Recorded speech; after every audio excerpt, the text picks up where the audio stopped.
Hi hello welcome back to channel. అందరూ బాగున్నారా? మేమైతే చాలా బాగున్నాం. అండ్ సర్వపిండి అంటే ఎంతమందికి తెలుసు మీలో తెలంగాణ ఫేమస్ ఫుడ్ అనగానే గుర్తొచ్చేది సర్వపిండి. అండ్ సర్వపిండి ఎలా పెట్టుకోవాలి ఇప్పుడైతే నేనైతే చూపిస్తాను, చూసేయండి సింపుల్గా. ఫస్ట్ అయితే మనం బియ్యం పిండి తీసుకోవాలి. బియ్యం పిండిలో తీసుకొని దానిలో కొంచెం అయితే సాల్ట్ వేసుకోవాలి అండ్ కారం కూడా వేసుకోవాలి. ఇదైతే పిల్లలు తింటారు కాబట్టి నేనైతే కారం అయితే చూసుకొని వేసుకుంటున్నా.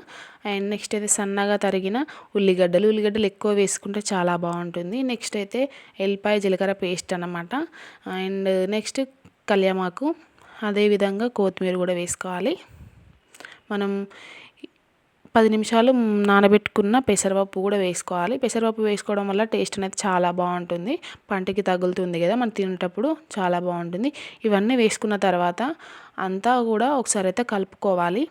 మనకు వీడియోలో చూపిస్తున్న విధంగానైతే ఈ విధంగా కలుపుకోవాలి. సర్వపిండి అనేది చాలా బాగుంటుంది.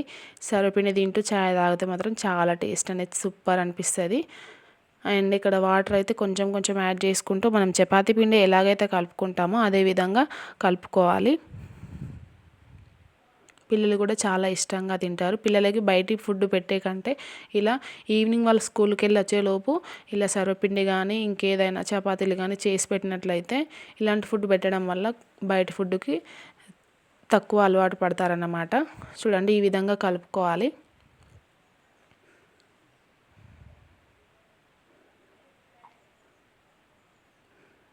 చూసారా, ఈ విధంగా మెత్తగా కలుపుకోవాలి. నెక్స్ట్ అయితే మనం మందంగా ఉన్న గంజు లేదా కంచోడు తీసుకొని నూనెనైతే అప్లై చేయాలి ఈ విధంగా. నెక్స్ట్ అయితే కొంచెం పిండి తీసుకొని ఈ విధంగా కంచుడికైతే ఒత్తాలన్నమాట. ఈ విధంగా పల్చగా ఒత్తుకోవాలి.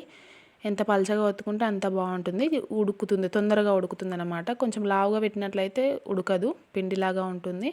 ఈ విధంగా ప్రెస్ చేయాలన్నమాట. మనం సర్వపిండిని పిల్లలకు స్కూల్కి వెళ్ళే టైం వరకు వచ్చేసరికి రెడీ చేసి పెట్టినట్లయితే చాలా ఇష్టంగా తింటారు పిల్లలు.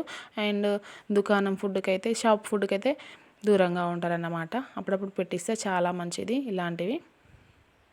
అంటే టేస్ట్ కూడా మనం కూడా తినడానికి చాలా బాగుంటుంది. ఈవినింగ్ చాయ్ తాగుతూ సర్వపిండి తింటే చాలా బాగుంటుంది. ఈ విధంగా అయితే చేయాలి. ఈ విధంగా చేసిన తర్వాత మనం మంచిగా ఉడకాలి కాబట్టి మధ్యలో అయితే హోల్స్ పెట్టాలన్నమాట. ఈ విధంగా పల్చగా ఒత్తుకున్న తర్వాత హోల్స్ అనేటివి పెట్టాలి. ఈ హోల్స్లో కొంచెం ఆయిల్ అనేది పోయాలి, మంచిగా ఉడుకుతుంది. కంచుడికి అతకకుండా మంచిగా ఉడికిన తర్వాత మంచిగా తొందరగా వస్తుంది అన్నమాట. ఈ విధంగా ఆయిల్ పోసి మనం గ్యాస్ ఆన్ చేసి దానిపైన ఒక 2 నిమిషాలు అయితే హై ఫ్లేమ్లో పెట్టాలి. 2 నిమిషాల తర్వాత ఒక 5 to 6 మినిట్స్ అట్లా లో ఫ్లేమ్లో పెట్టినట్లయితే మంచిగా ఉడుకుతుందన్నమాట. చూడండి, 10 మినిట్స్లో సర్వపిండి అయితే రెడీ అయిపోతుంది. చాలా బాగుంటుంది టేస్ట్ అయితే. ఒకసారి అయితే ట్రై చేయండి. ట్రై చేయని వాళ్ళు ఈ విధంగా మధ్యలో అప్పుడప్పుడు ఆయిల్ అనేది ఇలా అనుకుంటూ ఉండాలి, అంతటా ఉడుకుతుందన్నమాట మంచిగా. చూసారా, ఇప్పుడైతే ఉడికిపోయింది. కంచు నుండి సర్వపిండి అనేది కొంచెం సపరేట్ అయింది, పైకి లేచింది, అంటే ఉడికినట్లే. చూడండి, ఇట్లా ఊపితే మొత్తం ఇట్లా ఊడిపోయి వస్తుంది. చాలా బాగా ఉడికింది. నేనైతే మా బాబుకి అయితే స్కూల్కి వెళ్ళి వచ్చేలోపు అయితే రెడీ చేసి పెట్టిన. వాడైతే చాలా ఇష్టంగా తింటున్నాడు అండ్ బాగుందని కూడా చెప్తున్నాడు. మీకు నచ్చినట్లయితే, నా వీడియోని అయితే మీకు నచ్చినట్లయితే లైక్ చేయండి, షేర్ చేయండి అండ్ సబ్స్క్రైబ్ చేయడం మాత్రం మర్చిపోకండి. సర్వపిండి పెట్టుకొని నేను పెట్టిన విధంగా పెట్టుకొని ట్రై చేసి ఎలా ఉందో కామెంట్ బాక్స్లో కామెంట్ చేయండి. బాయ్.